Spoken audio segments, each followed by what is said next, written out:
नमस्कार मित्रांनो, नेटबेटच्या या व्हिडिओ ट्युटोरियलमध्ये मी सलील चौधरी आपलं स्वागत करतो। मित्रांनो, आज या व्हिडिओमध्ये आपण बघणार आहोत मायक्रोसॉफ्ट वर्ड 2013 वापरून पीडीएफ डॉक्युमेंट कसे एडिट करायचं, त्याच्यामध्ये बदल कसे करायचे आणि त्यानंतर ते सेव्ह कसं करायचं। मायक्रोसॉफ्ट वर्ड 2013 मध्ये दिलेलं हे सगळ्यात चांगलं फीचर आहे। पीडीएफ डॉक्युमेंट मध्ये बदल करणं थोडंसं कठीण आहे आणि एडोबी कंपनीचे येणारे सॉफ्टवेअर्स खूप महाग असतात आणि ते ऑब्वियसली आपल्याला विकत घेणं प्रत्येक वेळेला शक्य नसतं। मात्र मायक्रोसॉफ्ट वर्डने 2013च्या एडिशनमध्ये पीडीएफ डॉक्युमेंटमध्ये एडिट करण्याचे फीचर देऊन खूप चांगली सोय तयार केलेली आहे आणि ही कशी वापरायची ते आता आपण बघूयात। इथे माझ्याकडे एक पीडीएफ फाईल आहे बघा। ही पीडीएफ फाईल मी ओपन करतो फक्त दाखवण्यासाठी तुम्हाला की ही एक पीडीएफ फाईल आहे आणि त्यानंतर बघा इथे काही इमेजेस आहेत, लिंक्स आहेत। अशा प्रकारे हे एक पीडीएफ डॉक्युमेंट बनवलेलं आहे। मी हे पीडीएफ डॉक्युमेंट बंद करतो आणि आता हेच पीडीएफ डॉक्युमेंट आपण एडिट करणार आहोत मायक्रोसॉफ्ट वर्डच्या सहाय्याने। इथे आपण पीडीएफच्या आयकॉनवर राईट क्लिक करूया। राईट क्लिक केल्यानंतर इथे ओपन विथचा ऑप्शन असतो बघा आणि त्यामध्ये आपण वर्ड डॉक्युमेंटचा ऑप्शन वापरून हे ओपन करू शकतो। हा एक प्रकार झाला आणि दुसऱ्या प्रकारे आपण आधी वर्ड फाईल ओपन करूया। हे बघा मी वर्ड डॉक्युमेंट ओपन करत आहे, ब्लँक सिलेक्ट करतो आणि त्यानंतर आपण फाईल टॅब मध्ये जाऊन इथे ओपन मध्ये क्लिक करूया। ओपन मध्ये क्लिक करून आपली फाईल जिथे आहे, इथे माझी फाईल डेस्कटॉपवर आहे म्हणून डेस्कटॉप सिलेक्ट करतो आणि बघा डेस्कटॉपवर ही फाईल आहे ती सिलेक्ट करून ओपन करतो। ओपन केल्यानंतर हा एक मेसेज येईल। या मेसेजमध्ये सांगण्यात आलेलं आहे की पीडीएफ फाईल आता वर्ड मध्ये कन्वर्ट करण्यात येत आहे आणि त्यामुळे त्यामधील काही ओरिजिनल जो डेटा किंवा ओरिजिनल ग्राफिक्सचा लॉस होऊ शकतो। म्हणजे जर पीडीएफ डॉक्युमेंटमध्ये खूप सारी चित्र, इमेजेस असतील तर ते कदाचित वर्डमध्ये तंतोतंत तसेच दिसणार नाहीत। तर आपण ओके वर क्लिक करूया आणि बघा आता आपलं पीडीएफ डॉक्युमेंट हे अजूनही पीडीएफ डॉक्युमेंटच आहे, वर्डमध्ये ओपन झालेलं आहे। इथे इमेजेस आलेले आहेत, हायपरलिंक्स आलेले आहेत, जसं हे ऑलरेडी पीडीएफ मध्ये होतं तसंच आलेलं आहे आणि आता आपण याला एडिट करू शकतो।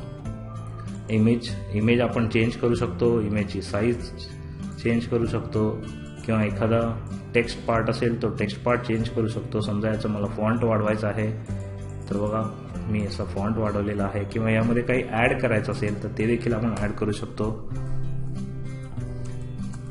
हे बघा ही एक लाईन मी ऍड करतो, इथे इमेजेस ऍड करू शकतो। अगदी जसं आपण वर्ड डॉक्युमेंट बनवतो त्याचप्रमाणे आपण हे बघा मी इथे नेटबेटचा लोगो इथे ऍड करत आहे, इमेज।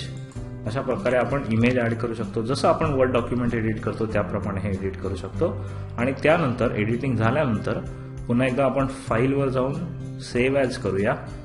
जिथे सेव्ह करायचे ती डेस्टिनेशन निवडूया। इथे मी डेस्कटॉपवरच सेव्ह करतो आणि बघा इथे हे आता आम्हाला वर्ड डॉक्युमेंट या फॉर्मॅटमध्ये सेव्ह करण्यासाठी सांगत आहे, परंतु मला वर्ड डॉक्युमेंट नाही पाहिजे, मला पीडीएफ पाहिजे। त्यासाठी इथे बघा जो खाली सेव्ह ॲज टाईपचा हा जो रकाना आहे त्यामध्ये मी क्लिक करतो।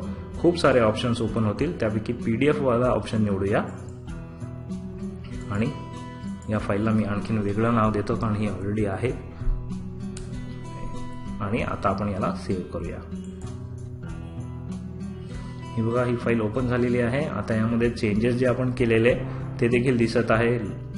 लोगो इमेज आलेली आहे, एक ॲडिशनल सेंटेन्स मी ऍड केलं होतं ते आलेलं आहे आणि इथे आपला फॉन्ट देखील, फॉन्ट साईज देखील चेंज झालेली आहे। तर अशा प्रकारे आता आपण पाहिलं की मायक्रोसॉफ्ट वर्ड 2013 वापरून इतर कोणत्याही एक्सटर्नल सॉफ्टवेअरची मदत न घेता आपण पीडीएफ डॉक्युमेंट्स एडिट करू शकतो आणि त्यानंतर ते पीडीएफ या स्वरूपातच सेव्ह देखील करू शकतो। अतिशय चांगलं फीचर आणि मला खात्री आहे एकदा माहीत पडल्यानंतर तुम्ही पीडीएफ एडिटिंगसाठी दुसरं कोणतंही टूल वापरणार नाहीत। मला खात्री आहे हा व्हिडिओ तुम्हाला नक्कीच आवडला असेल। धन्यवाद मित्रांनो, नेटबेटच्या माध्यमातून विविध प्रकारची उपयोगी माहिती, जास्तीत जास्त माहिती मराठीत आणण्याचा आमचा नेहमीच प्रयत्न असतो आणि त्यासाठी आम्ही व्हिडिओज बनवत असतो, लेख लिहित असतो आणि इतर ट्युटोरियल्स देखील बनवत असतो। यूट्यूबच्या माध्यमातून आम्ही केलेलं हे काम तुम्हाला आवडत असेल तर या चॅनलला जरूर सबस्क्राईब करा। तुमच्या मित्रांना आणि सहकाऱ्यांना या चॅनलबद्दल जरूर माहिती द्या। जय महाराष्ट्र, धन्यवाद।